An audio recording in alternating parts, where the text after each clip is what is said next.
Okay, so I have had kind of a hell of a time with this machine. It is just a service nightmare, and I thought instead of really lengthening my airflow test with it, I'm going to make a separate video for the kind of the shows of the interior of this thing, as well as some of the issues I ran into with it, because yeah, I kind of hate this machine.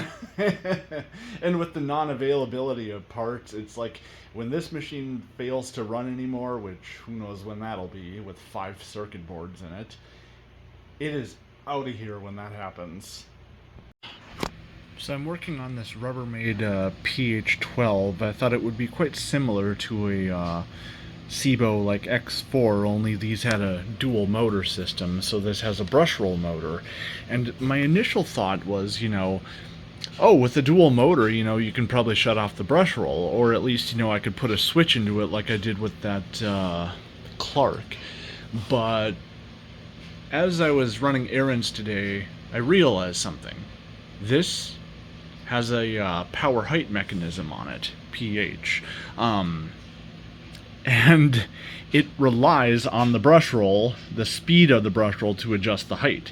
And I think even if I were to somehow attach a switch to shut this brush roll motor off, I think that would completely throw this thing off, because it would think the brush roll is jammed and probably shut the whole machine down. And I've seen, like MH12s available on eBay, but PH12s are pretty hard to come by. And just looking at all this, I think I kind of understand why. Because, there are circuit boards upon circuit boards in this thing. We have a circuit board down here. We have, I think it's a rectifier, maybe capacitor of some sort. But this is its own separate board. There's a board here, a board here, a board here. This machine is ridiculously complicated, and I suppose I should say I'm lucky it even runs, but this machine is no Sebo. It is a clone and pale imitation of it, really. And it's like, while I have it apart, I'm going to show you guys the brush roll drive here. I'm pretty sure it's like the complete reverse of a Sebo, because I think a Sebo has the shaft with 2 little pins, but the inside of the brush roll has the 2 pins, as to where this has the kind of female end of it. So it's like they just took that and reversed it. Although this end cap looks very similar to like the Sebo one, so it actually makes me wonder if you could switch it over to that. Although I don't know that, the Sebo end cap on this side would be compatible with that. I think it would be. Oh, which side of this is the... There we go. So yeah, I think this is just like the complete opposite of a Sebo. The 2 little pins over there, and then we just have that bushing on the outside. I like some of the things they did with this. I like the fact that, the front height adjustment has 2 wheels instead of 1. I've always felt like with Sebos, they struggle a little bit with deeper carpet, and I feel like having 2 wheels on the front would help with that a little bit better, help it glide a little bit more. And then the other thing I think I like about it is that instead of having another neck on the back of here, this uses a hose.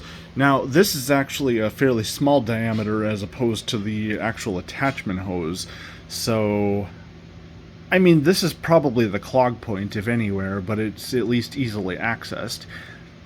But I don't know, I feel like, these probably provide a slightly better seal on the machine. So I don't know, it's like, we'll see if this makes a difference or not, but of course it's not apples to apples, having a slightly different setup and probably a different motor from a Sebo, but yeah, I just thought while I had this apart, I would give you guys a look at this terrible abomination. Because it's been interesting. Okay, so I was putting this machine back together yesterday, and the hood just would not latch onto these 2 front points here. And so I'm sitting there kind of trying to like rock the hood back and forth, and then and these won't stay in place either. And it's like when I finally think I have it, I'm just kind of pressing on the hood trying to get this, and I hear this little snap. And I'm just like, oh shit, because these things, don't really have available parts to them. So, well, I can't find the piece I was looking for, but yeah, a piece of the board actually broke off. And fortunately, it's like at first I was thinking, well, this machine's done for, it'll never run again. But no, the wires that were attached here were for the main motor. So it runs, but I mean, it doesn't have the soft start to it anymore, although I don't remember if it did in the first place. So nothing may have been lost, something may have been lost, I don't know. But it does run. So I'm going to try to close this back up, and I had to do some modification with the bag, some really bad modification, I should say. Yeah, I have a Kenmore O bag on here attached with a wire tie. The bag system on here has its own proprietary neck to it.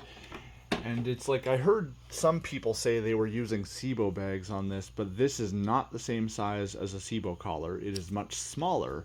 So I tried to modify a Sebo bag to fit this, and that didn't work out. Because I kind of spaced out on this, but the X4 or the automatic X series and the K or C series bags are actually backwards because they attach to the door. So they clip into the door, but this clips into the machine. So, and then it's like I could not get the collar to be trimmed down enough to actually fit into this space without damaging the bag material. And it's like I don't have a lot of top fill bags, but the Riccar R25 bags I'm confident wouldn't work for this, and so this was just the best solution I could possibly come up with. I was going to try to fit this cardboard collar into this bracket assembly, but again, I couldn't trim that collar enough without actually damaging the bag. So it's like I did a little bit of cutting in this area to make a little bit of a good attachment point, and that's just what I did. It is very redneck engineering, but it has a bag.